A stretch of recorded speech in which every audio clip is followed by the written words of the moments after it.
So mga tol, alam po ng karamihan na kumpirmado na po ang laban sa undisputed Super Bantamweight World Champion The Monster na Oya Inoue ngayong buwan ng Mayo 6 na gaganapin sa Tokyo Dome, Japan, kung saan niya makakalaban ang Mexico World Champion na si Luis Pantera Nery.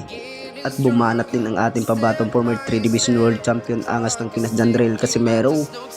Ay banat ng angas ng Pinas mga tol. Ay tune up fight lang daw itong nina Oya Inoue itong si Luis Nery.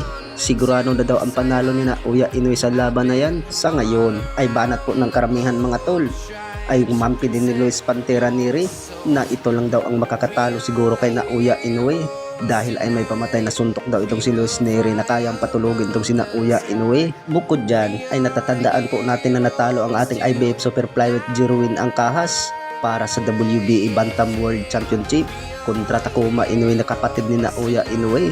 Ay undercard itong si Takuma Inoue sa labanan ni na Oya Inoue versus Luis Nery. 2 buwan lang po ang pagitan. Ay lalaban naman muli itong si Takuma Inoue para didepensyaan muli ang kanyang titulo ng WBA. Sa kabilang banda naman mga tol, ang ating former 3 Division World Champion angas ng Pinas Jandrel Casimero ay nag-iinsayo na po sa kanyang boxing gym sa Ormoc City. At nakikita po natin dyan mga tol na nandyan pa rin ang lakas ng angas ng Pinas at footwork. Dahil dyan mga tol ay sa paghahanda po ng laban ng angas ng Pinas Jandrel Casimero ngayong buwan ng Mayo.